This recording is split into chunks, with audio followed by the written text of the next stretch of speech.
K. Jordan, as the administrative head of the Spitalfield Small Business Association, was the only one that was with me throughout the period up to the very end in December 2010.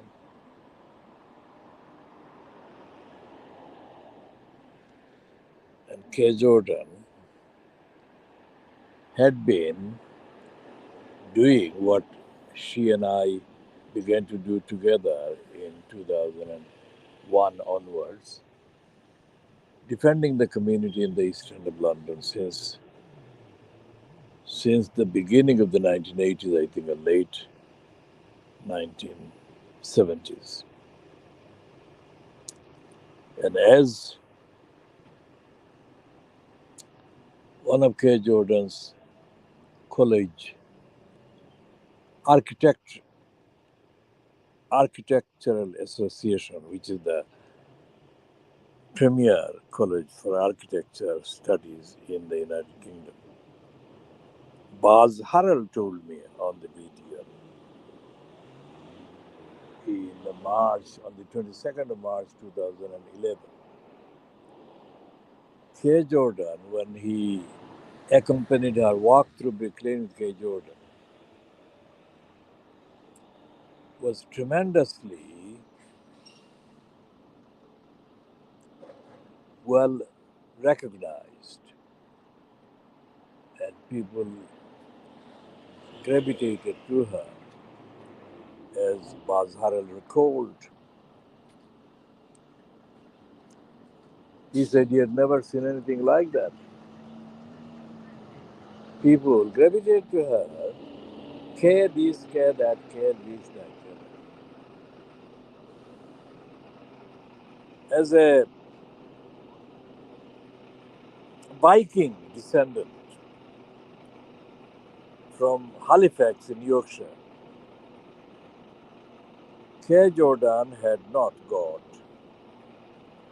on the face of it superficially, much in common with the majority of the people in the demography in the Brick Lane, London E1 area. And yet, she most easily fitted the purpose, and she became the champion of small businesses and others without any ability to articulate their needs.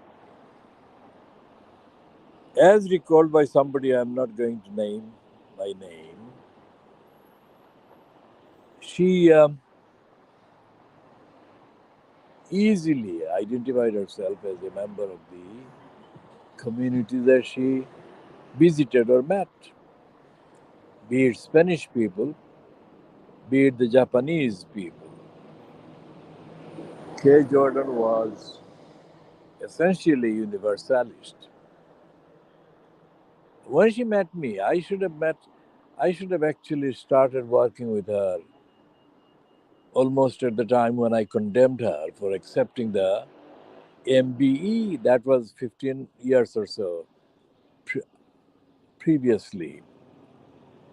If I had done that, I don't know what the particular architecture of the campaign would have turned out to be. Billions and billions and billions and billions of pounds worth of damages could have been saved. But that cannot be undone. When we started working, I think we did work for about just under 10 years. 31st of July, I would say, we started in 2001. And we had the last meal, lunch, on the 23rd of December 2010. The lunch that I bought for her and me, the lunch was shared with a number of other individuals as we met for lunch at the Montefiore Center on the 23rd of December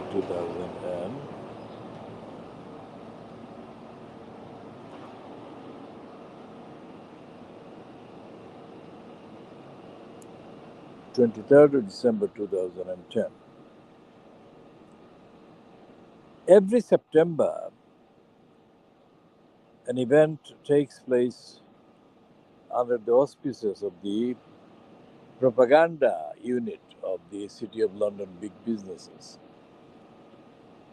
at which event the propagandists congratulate themselves on the various things they claim they have done for the local areas, that is, in the surrounding the City of London to the east. In other words, they call it the city fringe. It's an offensive term that actually reduces the status of the people, the community that actually constitute the Brick Lane area, Whitechapel area.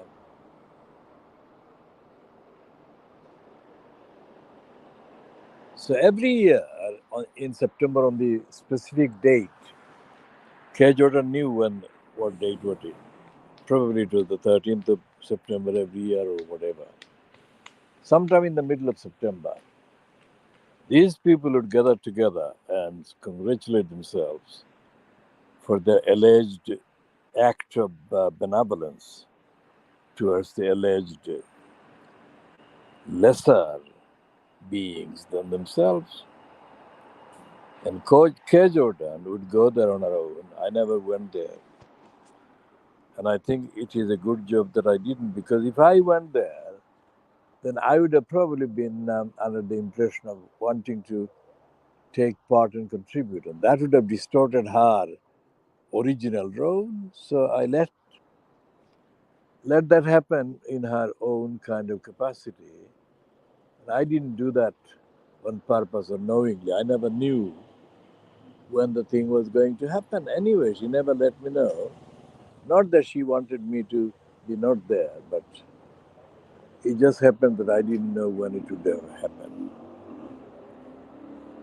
Whatever the City of London propagandists would have made of what K. Jordan did, because her account to me of what she told them every year was that she told them off for making all these false, dishonest claims. So whatever the City of London propagandists would have done, it has never been published, not to my knowledge anyway, publicly. But I think privately, they would not have been impressed by the contents of her contributions. But they didn't interrupt her. I don't think they stopped her because they wanted to maintain the appearance of tolerance and allowing free speech and all the rest of it. So that was K. Jordan, sole voice against the big City of London and big multinational £1 billion worth of companies and operations. And then there was me. I was from a wholly different range. The two of us combined, and K. Jordan being a very well trained architect, knew the various aspects of the cross rail alignment and plot. So she could dissect all the implications and impact of the cross rail plot. And me being the political, demographic strategist, social organizer, mobilizer, historian, architect, constitutional law advocate, We combined our various skills and our various resources, two human beings, and we created a force that neither the City of London or big business or the UK central government had come across before. None of the so called local campaigns against various central government plans and plots, etc., etc. I'll come to the Heathrow terminal 3 years ago, or I think runway 3. All the campaigns that were apparently mobilized against various UK central government plots and plans, none of these stood the chance of beating the central government bureaucracy and the big business backers and their military industrial complex promoters. The campaign by the Khoodeelaar campaign to stop the Crossrail hole plot, digging a hole right in the middle of Brick Lane, was a unique one off. Where did I get the inspiration? Well, it actually goes back to the June 1757, when the East India Company were celebrating in June 1757 their successful bribery of local natives who were bribed to betray the then local governor, Nawab Sirajuddaulah. And everything that the traitors, Mir Zafar Ali Khan, the general, and his accomplices did to betray the community, the country, is etched in the memory, ethical memory of myself and others, conscious of the impact of invaders. And I think the learning, the teachings of the fighters against the treachery of Mir Zafar Ali Khan, also known as Mir Zafar, inspire me all the time. And whenever I see any signs of any preparation being made to unsettle my community, I see the presence of Mir Zafar Ali Khan lying with the demands, the temptations of Robert Clive, etc., etc., etc.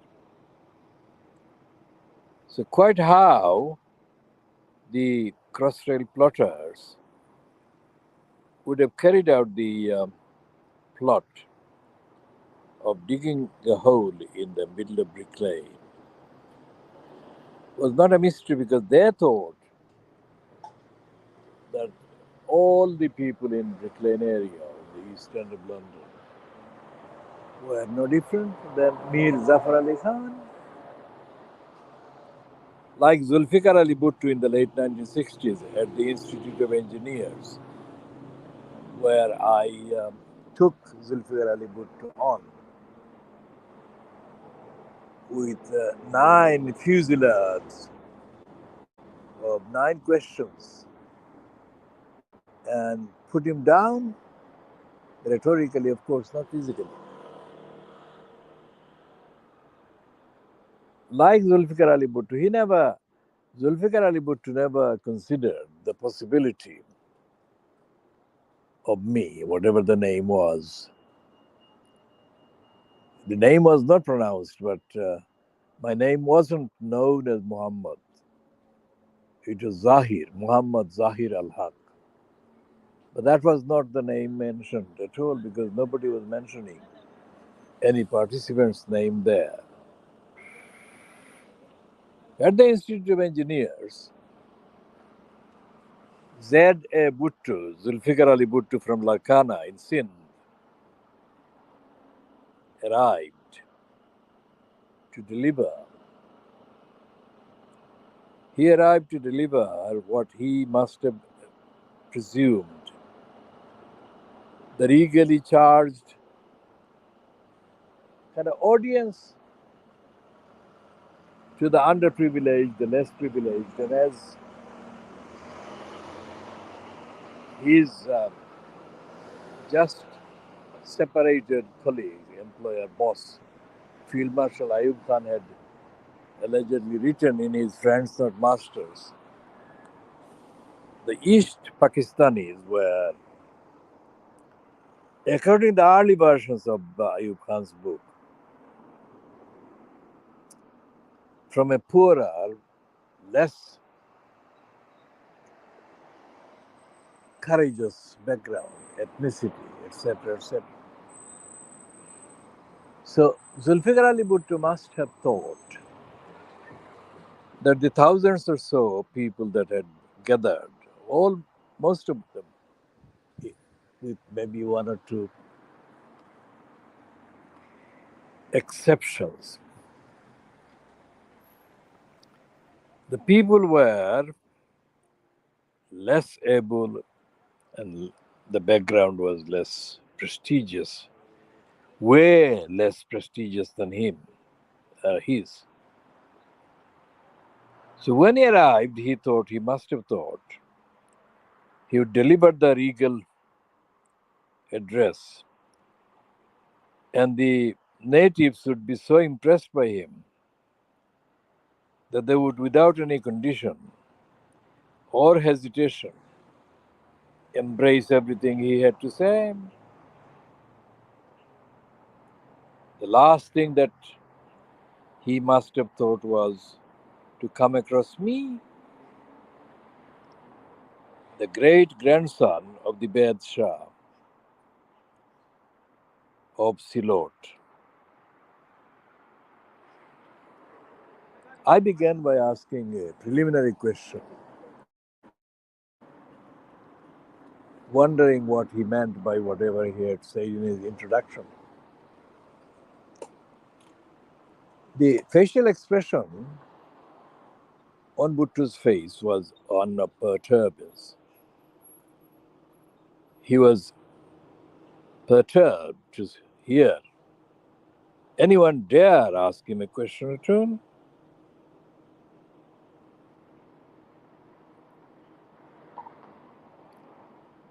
And I think that he was so disorientated, distraught, disturbed, that he lost his focus. Whatever he said in response to my question, the number one question, was an absolute disingenuous emptiness, which meant that the second question that I had to ask produced even more disingenuous response from the Bhutto, Zulfikar Ali Bhutto of Larkana in Sindh. Obviously, in the national anthem of India, authored by the great Rabindranath Tagore, Sindh is the second entity in all of the subcontinent after Punjab. So he said, Punjab, Sindh, Gujarat, Maratha. So these are the four big entities, national, ethnic, etc., etc. So after Punjab, any self-respecting, if you like, Sindhi would have been very proud of their ancestry, their origins, their backgrounds, etc., etc. So when Zulfikar Ali Bhutto came across me, he thought, what the hell? According to the accounts that Ayub Khan approved of in his book, the original ones, the people of then East Pakistan were mainly of what can be called fisherman stock. Little did he know that far from coming from the fisherman stock, the Bedshah, who I am descended from, came from a very high social class and spiritually even higher and morally even higher and ethically even higher. None of the people who were present at the event, the rally held at the Institute of Engineers, most of them aged under 30. None of them could have conceivably understood the difference between me and Zulfikar Ali Bhutto. It must have taken them a long time afterwards to digest what was happening, what had happened at the Institute of Engineers. I asked him the question number one, number two, number three, number four, number five, number six, number seven, number eight. By the time I had finished asking him the number nine, the ninth question, Zulfikar Ali Bhutto has dissipated, so much so that his face was covered in sweat. And he stood erect and did the military style right turn and headed straight out of the Institute of Engineers. And if there was a waiting car or vehicle waiting to take him back to the Intercontinental Hotel, he may have gone there. I didn't follow him. And the people that were present, astonishing to remember that these people were not one person out of thousands, made a squeak. Who did they think I was? Most of them personally would not have known who I was, but most of them, all of them, knew who I was. Because I was the person, challenging the most powerful political orator that ever was there. And I was there demolishing him. Because remember, what Bhutto later went on to do, several years later, was to prevent the logical implementation of the democratic mandate of the December 1970 Pakistan general election, which, despite the corruption, mass corruption, and hijacking the votes, was, quote, numerically won by the Awami League fronted by Sheikh Mujibur Rahman.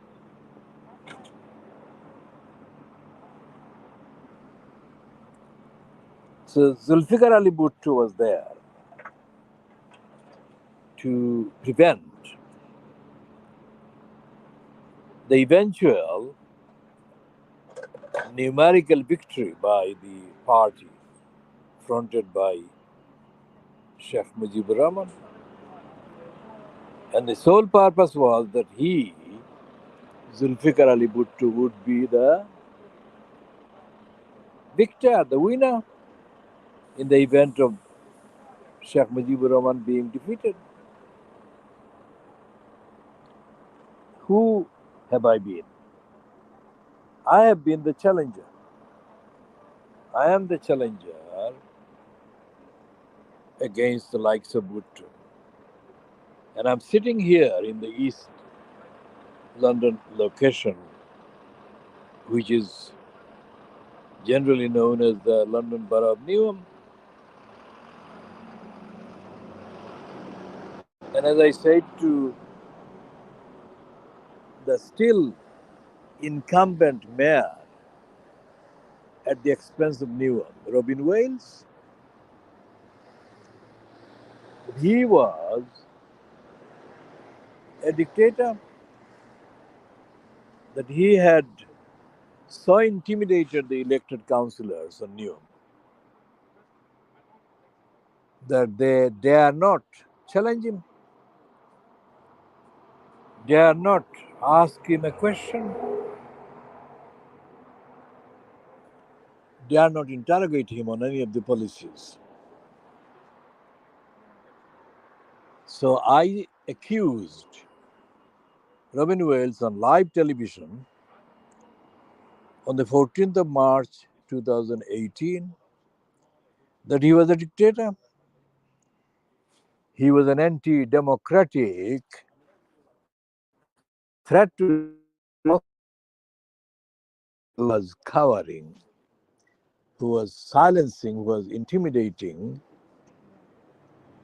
elected councillors of Newham Council.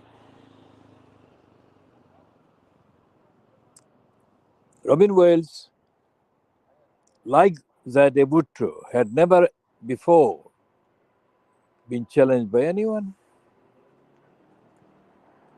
And I don't think he has been challenged since the 14th of March 2018. So when the cross-trail plotters plotted to dig the hole in Brick Lane, destroying the community, destroying the demography, they never thought they would come across somebody like me who carried the tradition of fighting in a unarmed intellectual combat of the kind that neither they nor before them, Robin Wales or before him, Zulfikar Ali Bhutto had seen or come across or contemplated.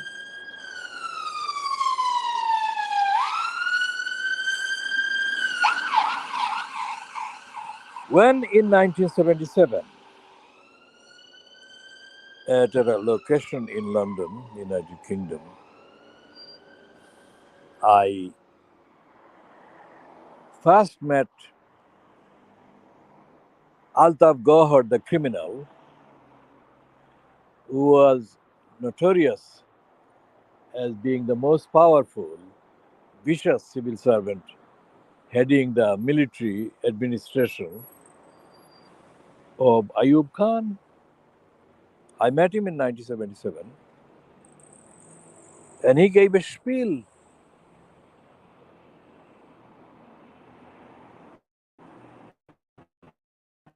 Afterwards, I spoke to him, Altaf Gohar, because the theme of his spiel was the idea of a Muslim oriented media. Remember, that was 1977, decades before the internet and all the rest of it. And Altaf Gohar said that it was not something that was practical. But the opposite had been his main theme when he was spoken. So I was surprised that he actually contradicted himself. That he had no intellectual or moral qualms about lie. Some time later, there was an event at the Institute of Contemporary Arts a kind of debating platform which is no longer in any shape or form comparably as active as it was in the 70s or even the 80s. So, what happened was that Gohar was made a chief guest on the theme of media and alternative media, etc., etc. And the orientation, the focus, the reference was, of course, the so called third world. Now, anyone who knew Gohar, he was a tiny man. He was stocky, but he was tiny, he was very short. And so, such a short man, when he spewed hatred, came across as really more vicious than could have been imagined. No wonder so many people who were terrified by the regime fronted by Ayub Khan, the military regime fronted by Ayub Khan, spoke more of being terrified by the anger of Altaf Gohar or displeasure of Altaf Gohar. Now, when I questioned Altaf Gohar and reminded him of his previous statement to me, saying that talking about the media, setting up a third world media, was not realistic in the United Kingdom. This absolute evilness personified immediately exploded, started screaming and shouting. The way that he screamed and shouted, Altaf Gohar that is, didn't suggest that the guy had much intellectual content. It is always very undignified to have a shouting match. It doesn't really allow for the exchange of intellect, reason, rationality. And it is up to only a certain point that you can maintain a shouting match, which happened on this occasion. He said I was lying, and I said he was the liar, and so on. Now, everyone who knows me knows that I don't tell lies. What lies? I have not told lies. What lies? But Gohar is a personification, was a personification of lies and lies and lies, lying and lying and lying. He screamed and shouted, and I screamed and shouted. Eventually, the event that could not have lasted more than 2 hours ended.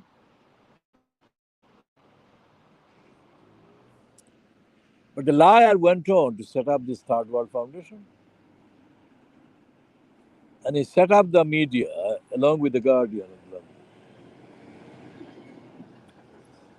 And as could have been anticipated, it was a completely servile, stupid, idiotic, unoriginal so called Third World publication. One of the recruits that he had was a thing now deceased called George Alagit. I call him George All of a Git. George Alagia. Now, Git was already known to me from 1981 when he surfaced in Bethnal Green, the location of the East End News, which was confected by Jake Eccleston of the National Union of Journalists, so called, and a collection of others.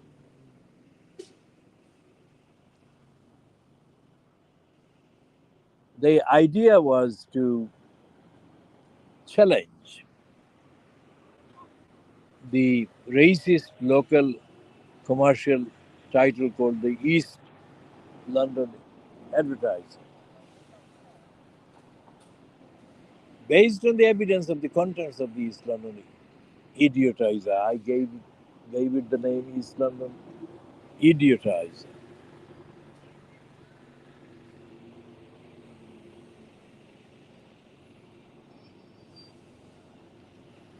This is coming to